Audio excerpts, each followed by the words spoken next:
আমার ভাইয়েরা, আল্লাহ পাক সুবহানাহু ওয়া তাআলা কোরআনের আরেক নাম দিলেন ফুরকান। ফুরকান শব্দের অর্থ হলো হক এবং বাতিলের মধ্যে পার্থক্য নির্ণয়কারী। কোনটা হক কোনটা বাতিল, কোনটা হারাম কোনটা হালাল, কোনটা সত্য কোনটা মিথ্যা, এটা যেই কিতাব নিরূপণ করে দেয় কোনটা গ্রহণীয় কোনটা বর্জনীয়, সেই কিতাবের নাম হলো আল ফুরকান। জোরে কোন সুবহানাল্লাহ। আরেক নাম হলো হুদা। রাসূল সাল্লাল্লাহু আলাইহি ওয়াসাল্লাম আল্লাহর দরবারে দোয়া করতেন, আল্লাহুম্মা ইন্না নাসআলুকাল হুদা ওয়াত তুকা ওয়াল আফাফা ওয়াল গিনা।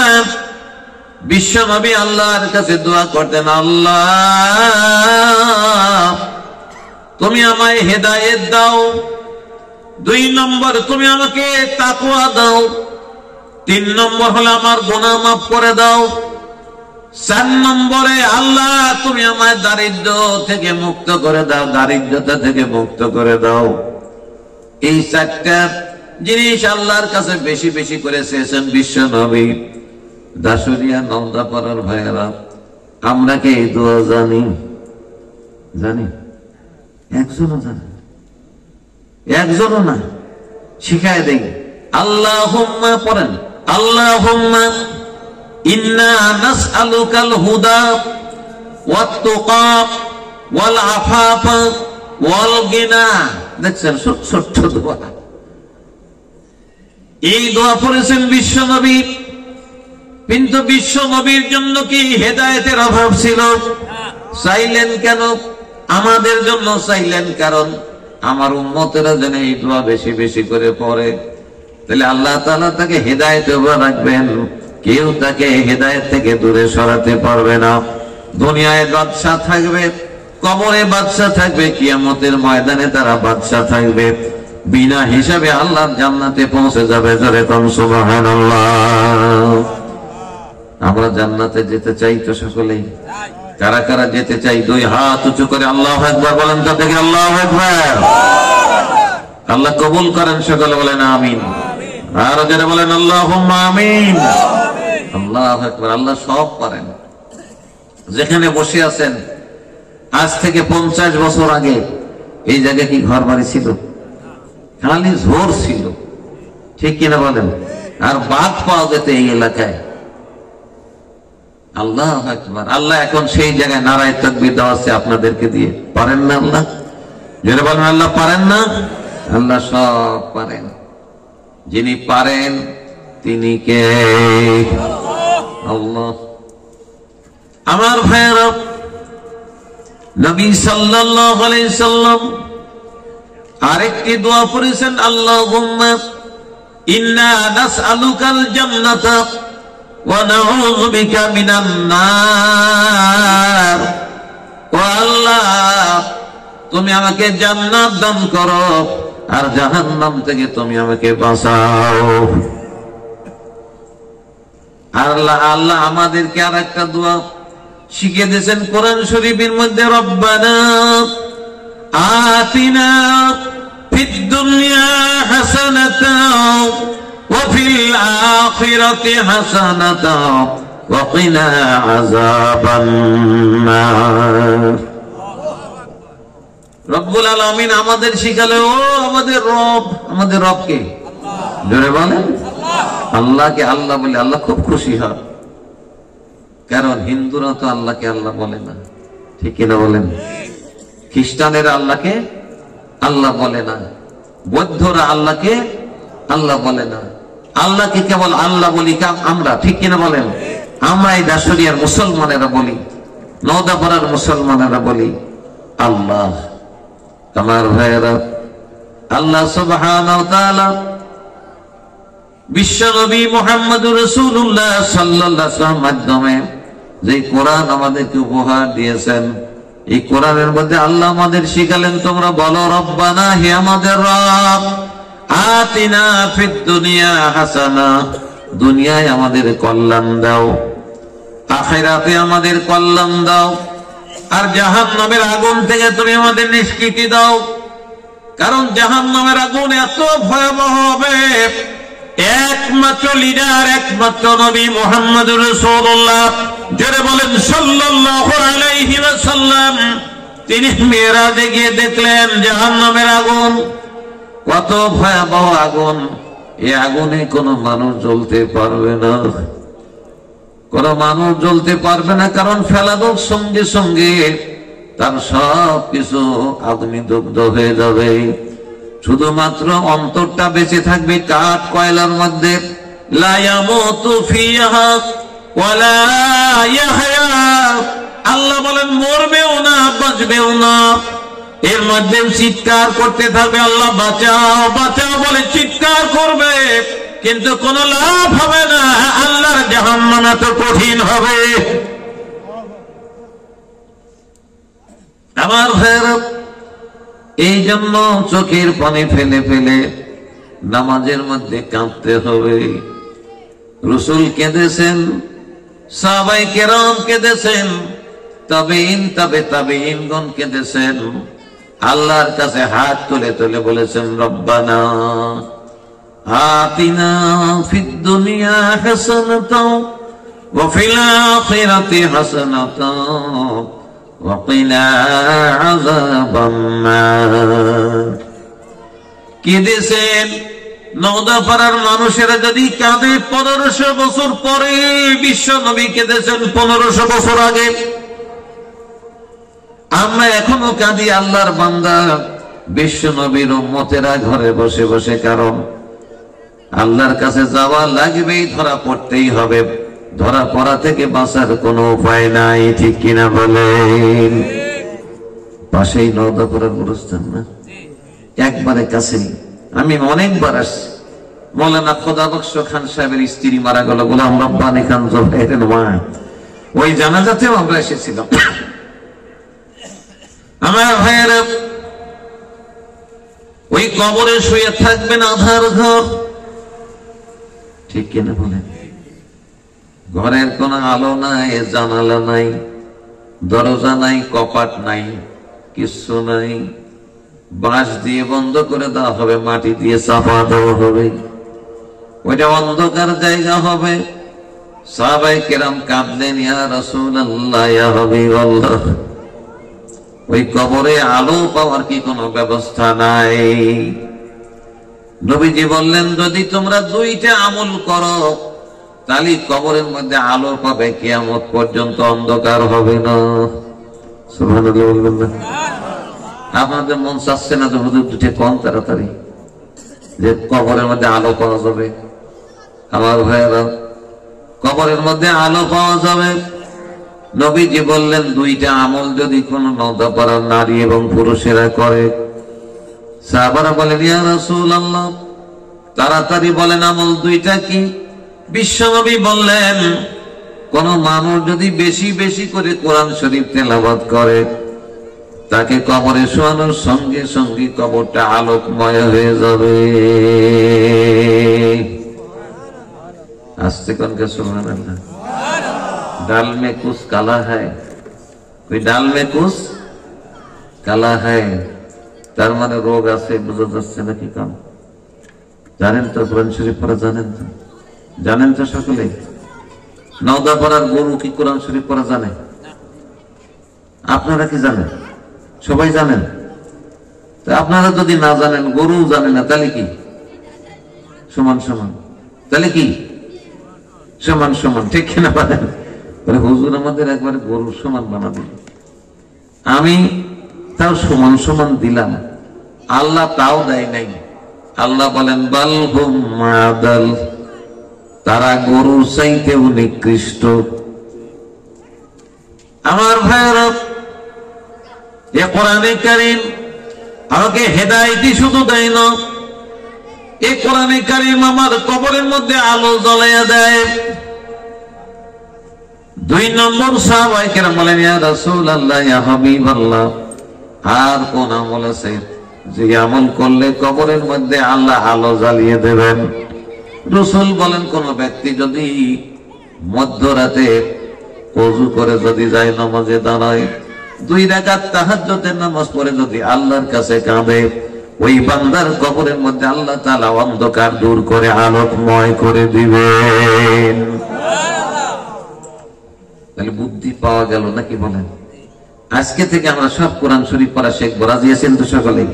সবাই হাত তুলবেন, জোরে বলেন আল্লাহু আকবার। আল্লাহ কবুল করেন, সকলে বলেন আমিন। শিখে নেবেন, মাত্র 200 টাকা বেতন।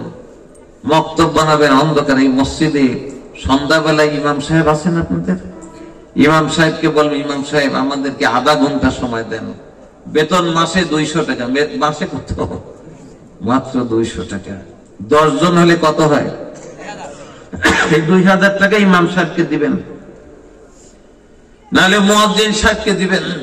যে আমাদের 3 মাস, কয় মাস? 3 মাস আমাদের পড়ায় দেবেন। 3 মাস পড়ালেই আপনি কোরআন শরীফ পড়া শিখে যাবেন। কিন্তু কঠিন হবে। জমি জিরাত সব রেখে গেলাম, ছেলে মেয়ে ভোগ করবে, নাতি পুতি ভোগ করবে, আর এক কিনার থেকে বিক্রি করা শুরু করবে। ঠিক কিনা বলেন?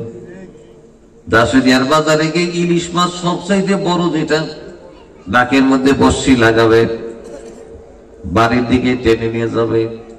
সোবান মুন্সি কয়, দাদা কয় টাকা দিয়ে কিনেছে? কয় 3000। নাকি বাবা জমি রেখে গেছে, আপনি বিক্রি করে করে খান। ও বাবারা, জমি নিয়ে কি হবে? জমি রেখে গিয়ে কি হবে? যদি আপনি জাহান্নামে যান, যদি অন্ধকারে থাকেন, কোনো লাভ নাই। এই জন্য বেঁচে থাকতে কয়টা টাকাই তো লাগবে, নিজের সামানা নিজে গুছিয়ে রেখে তারপরে কবরে চলে যান। মাত্র 600 টাকার মামলা। এই 600 টাকা দিয়ে আপনি জাহান্নাম থেকে মুক্ত হয়ে গেলেন।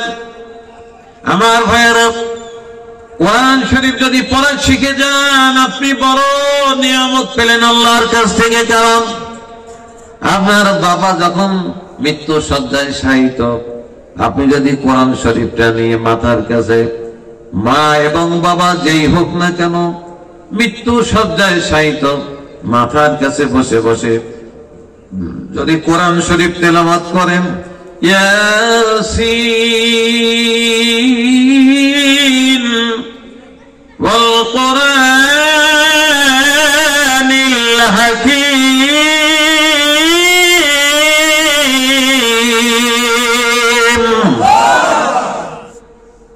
আল্লাহ বলেন ইয়াসিন, হে আমার নেতা মুহাম্মদ।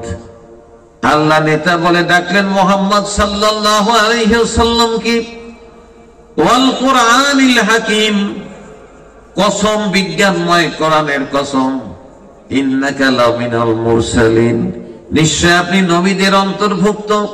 এই তেলাওয়াত যদি কোনো ব্যক্তি সূরা ইয়াসিন থেকে পাঠ করে, বাবা এবং মা মৃত্যু সহজ হয়ে যাবে। বিশ্বনবী বলেন, মায়ের কোলে সন্তান যেমন দুধ পান করতে করতে ঘুমিয়ে পড়ে, তেমনি আল্লাহর বান্দার কানের কিনারায় যদি কেউ বসে বসে ইয়াসিন ওয়াল কুরআনিল হাকীম পড়ে, নবীজি বলেন তার মৃত্যুটা ওই শিশুর মতো, দুধ খাওয়ার মতো আস্তে করে ঘুমিয়ে পড়বে ঈমানের সঙ্গে। শয়তান কুমন্ত্রণা দিয়ে তাকে জাহান্নামে নিতে পারবে না, কুমন্ত্রণা দিতে পারবে না, দূর হয়ে যাবে শয়তান। এই কোরআন শরীফ আপনাকে, আপনার বাবা মাকে জাহান্নাম থেকে হেফাজত করে দিল। যারা চিৎকার দিয়ে বলেন সুবহানাল্লাহ। আমার মায়েরা বোনেরা, আপনারাও কোরআন তেলাওয়াত শিখবেন, ভাইরাও শিখবি। কারণ কোরআন শরীফ যারা বেশি বেশি তেলাওয়াত করে, কিয়ামতের মহাময়দানে কয়েকজন সুপারিশ করতে পারবে। তার মধ্যে একজন হলো বিশ্ব নবী, তিনি সুপারিশকারী হবেন আমাদের জন্য। 2 নম্বর সুপারিশকারী হবে কোরআন, 3 নম্বর সুপারিশকারী হবে রোজা, 4 নম্বর সুপারিশকারী হবে আপনার সন্তান যেটা শিশুকালে মৃত্যুবরণ করেছে। এই 4 জন সুপারিশকারী হবে আল্লাহ সুবহানাহু ওয়া তাআলা। এই সুপারিশ কবুল করে নেবেন। আল্লাহ পাক রব্বুল আলামিন এই সুপারিশগুলি ফেলে দেবেন না, কারণ কোরআন বলতে থাকবে আল্লাহ তোমার গোলাম জহুরুল ইসলাম আমাকে তেলাওয়াত করেছিল সুন্দর করে, তোমার বান্দাকে জাহান্নামে দিও না। আল্লাহ কয় কেমনে দেব না রে, আমার বান্দা তো এই কাজ করে নাই।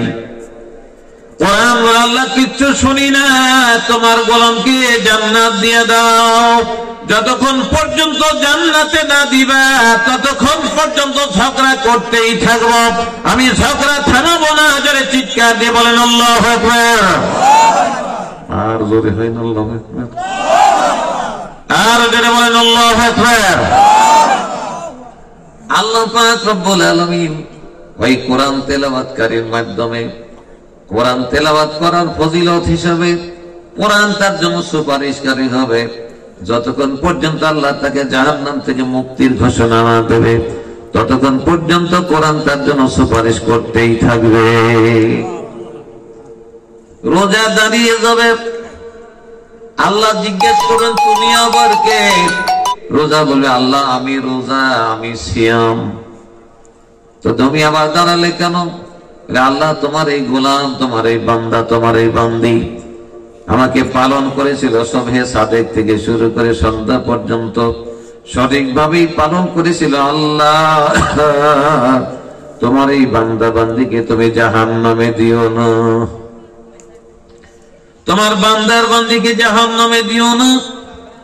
আল্লাহ বলবেন আমার বান্দা বান্দি এই কাজ করে নাই, এই কাজ করে নাই।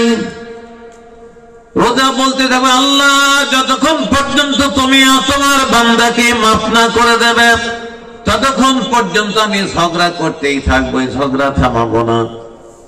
আল্লাহ পাক রব্বুল আলামিন তখন বলবেন যাও রোজা, আমি তোমার এই সাথীকে মাফ করে দিলাম। জোরে বলেন সুবহানাল্লাহ।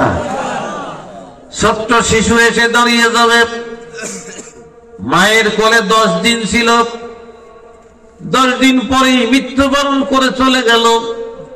কিয়ামতের ময়দানে মা এবং বাবার সামনে দাঁড়াবে, আল্লাহকে বলবেন আল্লাহ এই যে তোমার সামনে তোমার বান্দা বান্দি দাঁড়িয়ে আমার মা এবং বাবা, তাহলে তুমি চাও কি?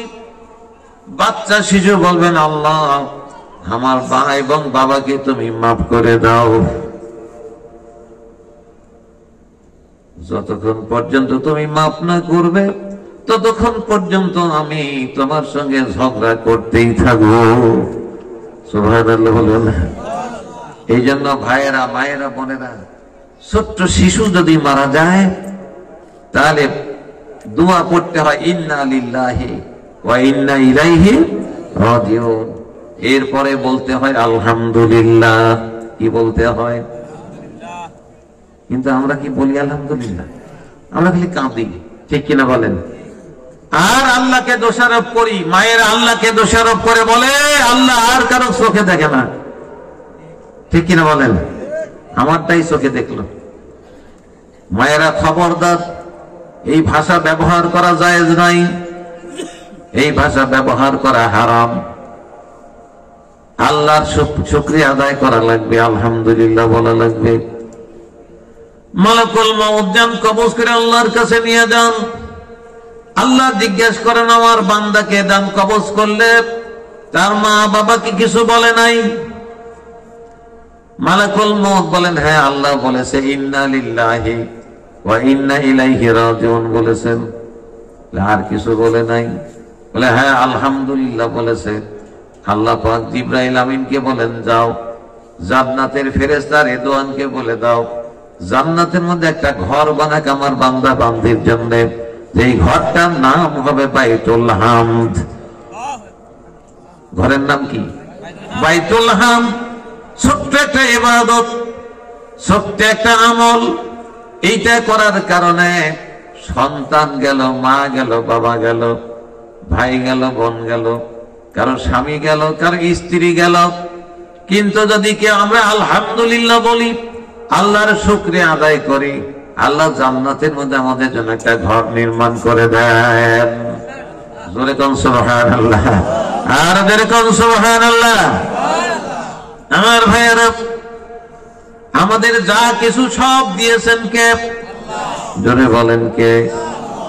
আমাকে এত সুন্দর করে সৃষ্টি করেছেন কে? আচ্ছা, আমাকে যদি খারাপ দেখা যেত তাহলে আমার বউ কি আমাকে বিয়ে করতো? কোন দেখি, আপনাকে যদি খারাপ দেখা যেত আপনার বউ আপনাকে বিয়ে করতো, বা আপনি আপনার স্ত্রীকে বিয়ে করতেন? এত সুন্দর করে যিনি বানালেন তিনি কে? ওয়াত্তিন ওয়াসসাইতুন ওয়া তুরি সিনিন ওয়া হাযাল বালাদিল আমিন লাকাদ খালাকনাল ইনসানা ফি আহসানি তাকওয়িম। আল্লাহ 4টা জিনিসের কসম করেছেন। 3 মানে ডুমুর, জাইতুন জলপাই, তুরে সিনিন সিনাই পর্বত, ওয়া হাযাল বালাদিল আমিন মক্কা মদিনার শপথ। 4টা জিনিসের কসম করে আল্লাহ বললেন, নিশ্চয় আমি মানুষকে সবচাইতে সুন্দর করে সৃষ্টি করেছি। সুবহানাল্লাহ, জোরে সুবহানাল্লাহ। আমার ভাইয়েরা, জিনেরা আমাদেরকে হিংসা করে, ফেরেশতারা আমাদের হিংসা করে, কারণ আল্লাহ তাআলা আমাদেরকে সবচেয়ে ভালো করে সৃষ্টি করেছেন। আবার আল্লাহ তাআলা আমাদেরকে শুধু চেহারাই সুন্দর করে নাই, 18,000 মাখলুকাতের মধ্যে রোল নম্বর কত আমাদের? জোরে বলেন, 1। কতর মধ্যে কত? 18,000-এর মধ্যে কত? সুবহানাল্লাহ। কোন আমার ভাইয়েরা, আল্লাহ সুবহানাহু ওয়া তাআলা আমাদের সব দিয়েছেন। আমার চোখ, আমার কান, আমার নাক, আমার মুখ, আমার মাথা, দেহ খানি কত সুন্দর করে সৃষ্টি করেছেন যিনি, তিনি আমাকে ভালো খাওয়ান, ভালো লালন পালন করেন, ভালো জায়গায় ঘুমাতে দেন, ভালো পোশাক আমাকে পরতে দেন। আল্লাহ সুবহানাহু ওয়া তাআলা আমাদেরকে চলার জন্য যানবাহন দিয়েছেন, উড়ে যাওয়ার জন্য এরোপ্লেন দিয়েছেন, ঠিক কিনা বলেন? সব কিছু যিনি দিয়েছেন তিনি হলেন আমার। জোরে বলেন। তাহলে ইবাদত করা লাগবে কার? জোরে বলেন কার? এই জন্য আল্লাহ বলেন, ইয়া আইয়ুহাল্লাযীনা আমানু রুকউ ওয়াসজুদু ওয়া'বুদু রাব্বাকুম ওয়াফআলুল খায়রা লাআল্লাকুম তুফলিহুন। আমার ভাইরা, মায়েরা, বোনেরা, আল্লাহ ঈমানদারদেরকে ডাক দিলেন, ইয়া আইয়ুহাল্লাযীনা আমানু। ইয়া আমানু বলতে ঈমানদার নারী এবং পুরুষ দুইজনকেই বোঝানো হয়েছে। ওয়ারকাউ মানে রুকু করো। আল্লাহ তাআলার কাছে সবচেয়ে বড় ইবাদত, যেটা পছন্দের ইবাদত, সেটার নাম হলো রুকু। সেটার নাম কি? রুকু কোনটা বলে? আল্লাহু আকবার বলে হাঁটুতে হাত দিয়ে মাথা সমান করে দেয়, ঠিক কিনা বলেন? এইটার নাম হলো রুকু। আল্লাহর কাছে সবচেয়ে পছন্দের ইবাদত। বলবেন হুজুর এটা আল্লাহর কাছে পছন্দ কেন? কারণ মানুষেরা অহংকারী হয়, ঠিক কিনা বলেন? মানুষেরা গর্ব করে, মানুষেরা তাকাব্বারি করে, নিজের বরত্ব প্রমাণ করার জন্য সব সময় চলাফেরা করার সময় তারা মাথা নিচু করতে চায় না কারো কাছে। আল্লাহ বলেন, ওই মানুষটা যখন আল্লাহু আকবার বলে, আমাকে সর্বশ্রেষ্ঠ বলে, নিজেকে ছোট মানে, আর যখন মাথাটা নোয়া দেয়, ওই রুকু যখন করে, আমি আল্লাহ তাআলা বান্দার প্রতি খুশি হয়ে যাই। কারণ আমার বান্দা আমার কাছে নতি স্বীকার করেছে, আমার বান্দাকে আর জাহান্নামে দেব না। আমার ভাইয়েরা, মায়েরা, বোনেরা, আল্লাহর কাছে রুকু পছন্দের। অন্য আয়াতের মধ্যে আল্লাহ বলেন, ওয়ারকাউ মা'আর রাকিব, রুকুকারীদের সঙ্গে রুকু করো। এইখানে আল্লাহ শুধু বলেন ওয়ারকাউ, তোমরা রুকু করো। কারণ আল্লাহর কাছে সবচেয়ে পছন্দের ইবাদত হলো রুকু। কোনো পয়সা লাগে না, টাকা লাগে না, জমি লাগে না, জিরাত লাগে না, কিচ্ছু লাগে না। শুধু একটু ওযু করতে হয়। কি বলেন? ওযু করতে হয়। ওযু করে আল্লাহু আকবার বলে যখন আমি রুকুতে চলে যাই তখন 3 বার মিনিমাম, বেশি করলে 5 বার 7 বার, আরো যদি বেশি করেন সমস্যা নাই। সুবহানা রাব্বিয়াল আযীম, আল্লাহর কাছে শ্রেষ্ঠত্ব বর্ণনা করা, আল্লাহর পবিত্রতা বর্ণনা করা। নামাজের মধ্যে আল্লাহর কাছে সবচেয়ে পছন্দের ইবাদতের নাম হলো রুকু। এই জন্য একদল ফেরেশতাকে আল্লাহ তাআলা রুকু অবস্থায় রেখে দিয়েছেন। তারা কিয়ামত পর্যন্ত থাকবে রুকু অবস্থায়। রুকু থেকে মাথা উঠাবেন আর মাথা নিচু করবেন না, এমনি অবস্থায় থাকবেন কিয়ামত পর্যন্ত। জোরে চিৎকার দিয়ে বলেন সুবহানাল্লাহ। কিয়ামত পর্যন্ত থাকবে রুকু অবস্থায় ফেরেশতারা। আমার ভাইয়েরা, এরপরে আল্লাহ বলেন ওয়াসজুদু, তোমরা সিজদা করো আল্লাহর নামে। আমরা সিজদা করে সিমের জমিনে, ঠিক কিনা বলেন?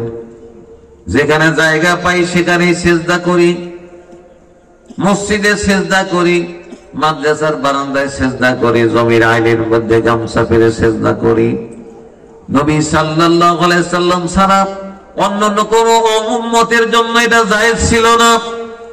নবীজি বলেন, আল্লাহ আমার যারা উম্মত হবে তাদের জন্য দুনিয়াকে তুমি মসজিদ বানায়া দাও, যেখানে খুশি সেখানে যেন তারা নামাজ পড়তে পারে। আল্লাহ করলেন মঞ্জুর। সুবহানাল্লাহ। অন্য কোন নবীর জন্য এটা জায়েজ ছিল না, শুধু আমাদের জন্য আল্লাহ জায়েজ করে দিন। রাসূল সাল্লাল্লাহু আলাইহি সাল্লাম আল্লাহর কাছে চেয়ে নিয়েছে। আমার ভাইয়েরা, আল্লাহ সুবহানাহু ওয়া তাআলা সিজদাকে সবচেয়ে আরো বেশি পছন্দ করেন। সাহাবায়ে কেরাম রিদওয়ানুল্লাহি তাআলা আনহুম আজমাইন রাসূলের কাছে প্রশ্ন করলেন, ইয়া রাসূলুল্লাহ, ইয়া হাবিবাল্লাহ, নামাজের মধ্যে কোন অংশ আল্লাহর কাছে সবচেয়ে বেশি পছন্দের? নবীজি বললেন, আল্লাহর গোলাম যখন আল্লাহু আকবার বলে সিজদায় চলে যায়, ওই সময় আল্লাহ আর আল্লাহর বান্দা একত্রিত হয়ে যায়। কি হয়? একত্রিত হয়ে যায়। আল্লাহ আর আল্লাহর বান্দা দুই থাকে না, একত্রিত হয়ে যায়। এই জন্য আল্লাহর বান্দা যা চাইবে সিজদার মধ্যে গিয়ে আল্লাহ তাআলা কবুল করবেন। যারা কোন আল্লাহু আকবার। ওই সময় চাইবেন কাঁদবেন, আর চাইবেন সিজদার মধ্যে কাঁদবেন। কিন্তু নওদা করার লোকেরা সিজদাতে মাথা তুলে হাত তুলে কাঁদে, ঠিক কিনা বলেন? আমরা সব উল্টা পাল্টা কাম করি। হাদিসে কি বলা আছে, আমরা কি করি? হাদিসে বলা আছে, রাসূল বলেছেন তোমরা সিজদা দিয়ে কাঁদো। চাওয়ার যদি হয় সিজদার মধ্যে চাও, কাঁদার যদি থাকে কাঁদো, সিজদার মধ্যে কাঁদো।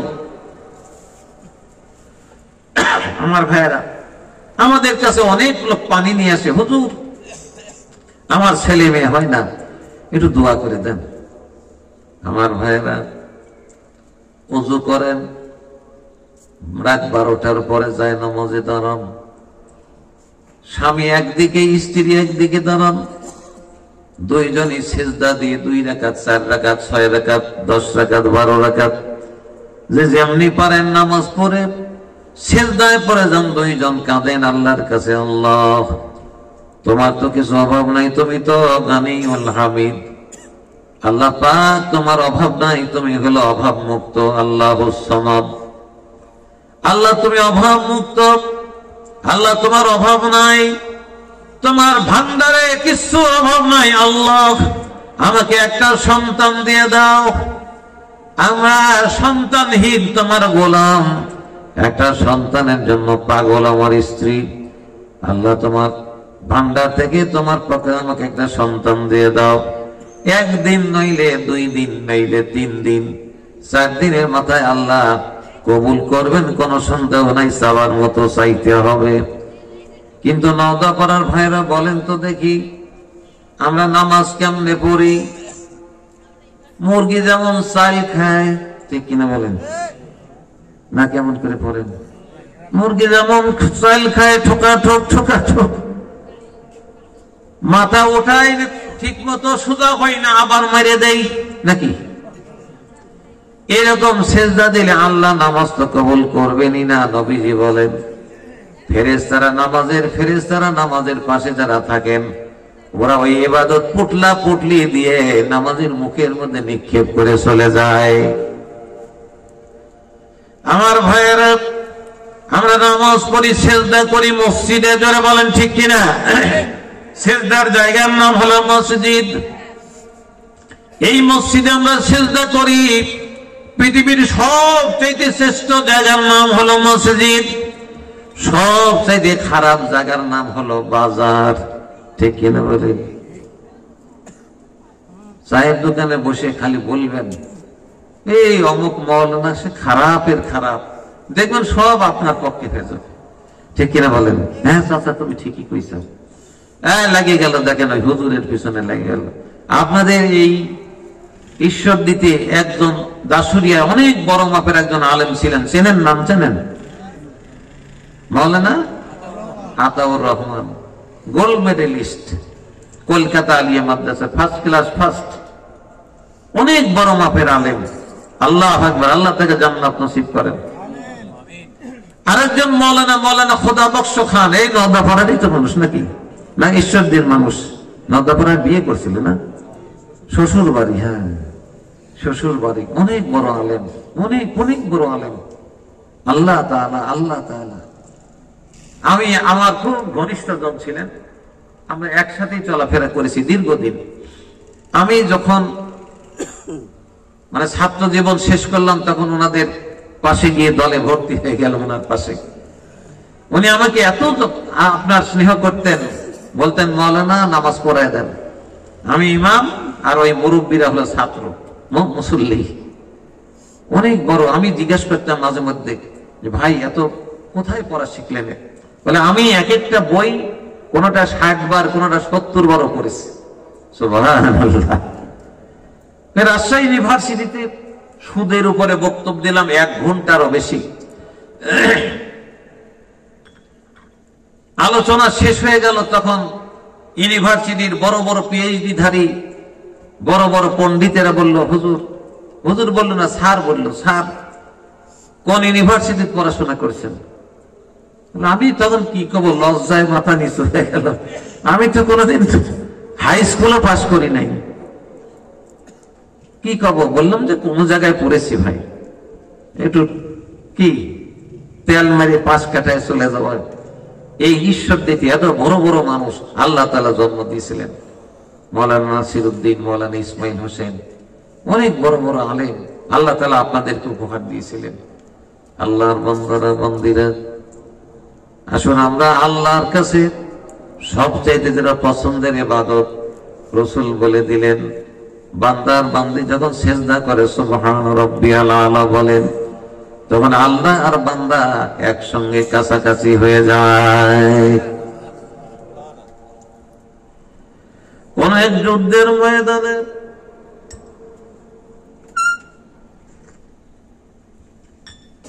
হযরত আলী কাররামাল্লাহু ওয়াজহু তার কোমরের মধ্যে তীর বেঁধে গেল।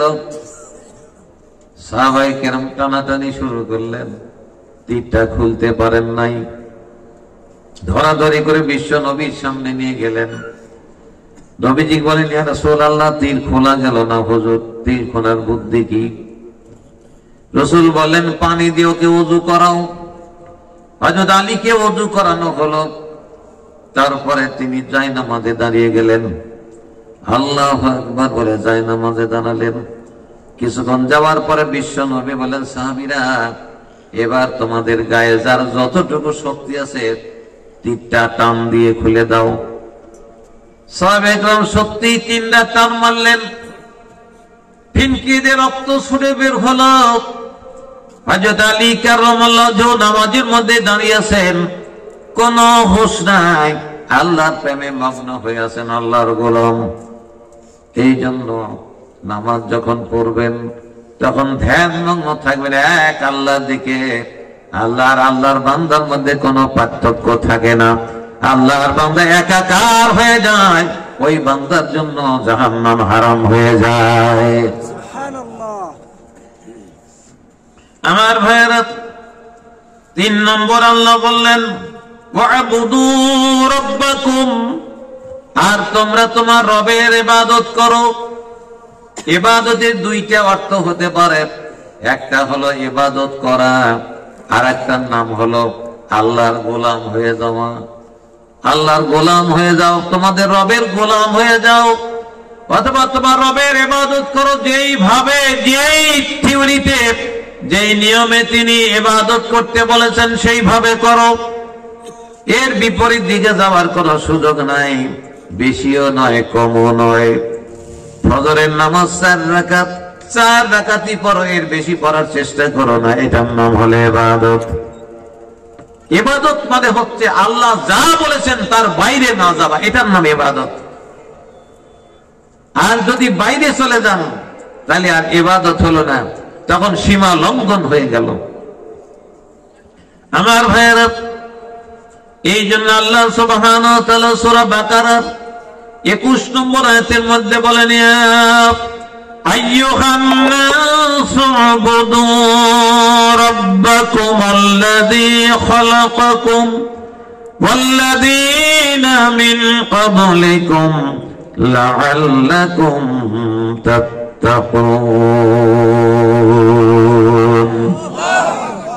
আল্লাহ পাক রব্বুল আলামিন বলেন, হে মানুষেরা, তোমরা তোমার রবের গোলাম হয়ে যাও,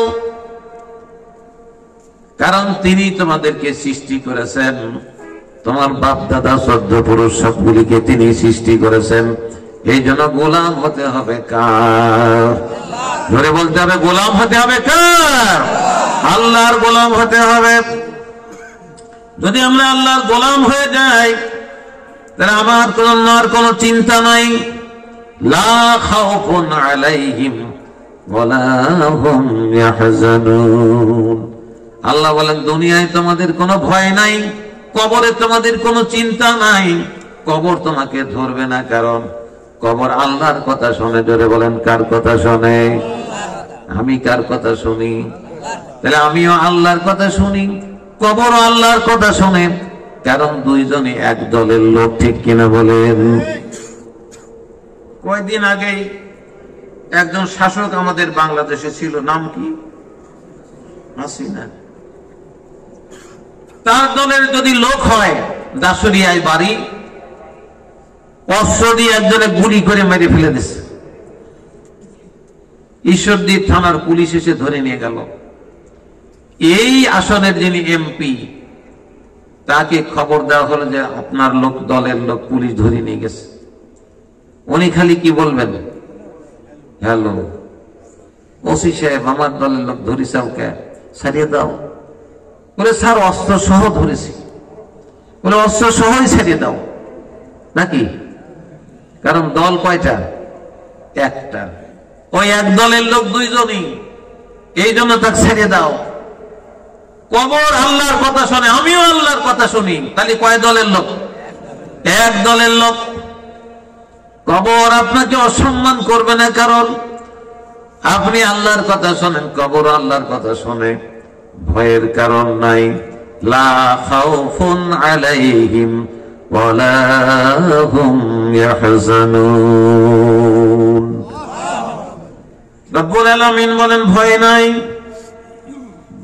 ওয়াফালুল খায়রাত, আর 4 নম্বরে তোমরা ভালো ভালো কাজ করো। বলবেন, হুজুর ভালো কাজ কোনটা কোনটা? খুব সহজ ভালো কাম বোঝার। আল্লাহ যেটা করতে বলেছেন করা ভালো কাজ, আল্লাহ যেটা নিষেধ করেছেন না করা ভালো কাজ, নবীজি যেটা করতে বলেছেন ভালো কাজ, যেটা নিষেধ করেছেন না করা ভালো কাজ। এই 4টা থিওরি যদি আমাদের মুখস্থ থাকে তাহলে আমরা ভালো কাজ কোনটা বুঝতে পারবো, কারণ আল্লাহ যেটা অনুমোদন দিয়েছেন সেটা হলো ভালো কাজ। যত কষ্টই হোক সেটা আদায় করা, সেটাই মধ্যে কল্যাণ, সেটা হলো ভালো কাজ। আল্লাহ এই জন্য আমাকে নির্দেশ দিয়েছেন, ওয়াফালুল খায়রাত, তোমরা ভালো ভালো কাজ করো। দুনিয়ায় যেই কাজ করলে মানুষ উপকৃত হয়, নিজে উপকৃত হওয়া যায়, আল্লাহর গুণগান করা যায়, বিশ্ব নবীর অনুসরণ করা যায়, এটা হলো ভালো ভালো কাজ। যখন ইসলামের পক্ষে মানুষ ডাকে চলে যাবেন, গিয়ে স্লোগান দেবেন, কারণ ইসলামের পক্ষে যারা স্লোগান দেয় তাদের স্লোগান আলাদা, যারা বলেন ঠিক কিনা। অন্যান্য দল যারা করে তাদের স্লোগান আলাদা না। দুনিয়ায় আমরা আলাদা হয়ে গেছি, এই জন্যে ইসলাম পন্থীদের কোনো চিন্তা নাই, লা খাউফুন আলাইহিম, তাদের কোনো চিন্তা নাই। কারণ আমরাই কেবল একমাত্র দলের লোক যারা ইসলাম পছন্দ করি, তারা নারায়ে তাকবীর দেয়, যারা বলেন কথা ঠিক কিনা। ওরা কি দেয়? জয় বাংলা, গরো গরো, জালো জালো, নাকি কোন? ওরে সুবহানাল্লাহ। ওদের লাখখানেক টাকা দেবেন যে তুই ওইটা ছাড়িয়ে দিন, নারায়ে তাকবীর কর, বলবে? তাও বলবে না। কেন? ওর কপালে জান্নাত নাই, ওর কপালে জান্নাত নাই। কারণ যারা ইসলামকে ভালোবাসে তাদের তাকবীর হবে আলাদা, কারণ আল্লাহ তাআলা তাদের বাছাই করেছেন। একটু পরেই কথাটা আছে, আমি আগেই বলে ফেললাম, আল্লাহ তাদের বাছাই করেছেন।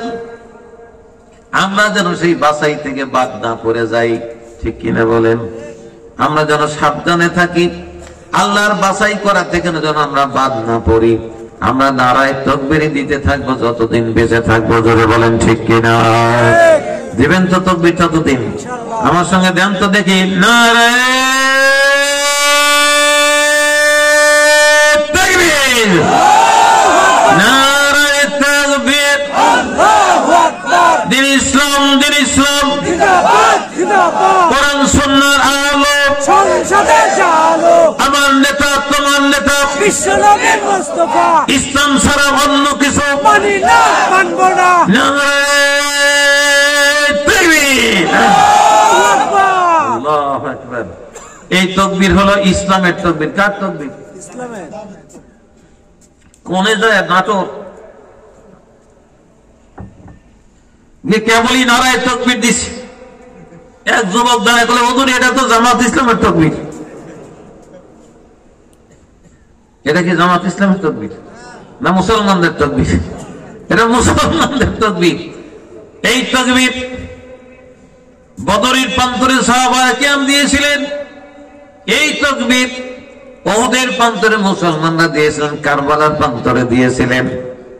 এই তাকবীর আমরা এখনো দেই, কিয়ামত পর্যন্ত থাকবে, চলতেই থাকবে, জোরে বলেন ঠিক কিনা।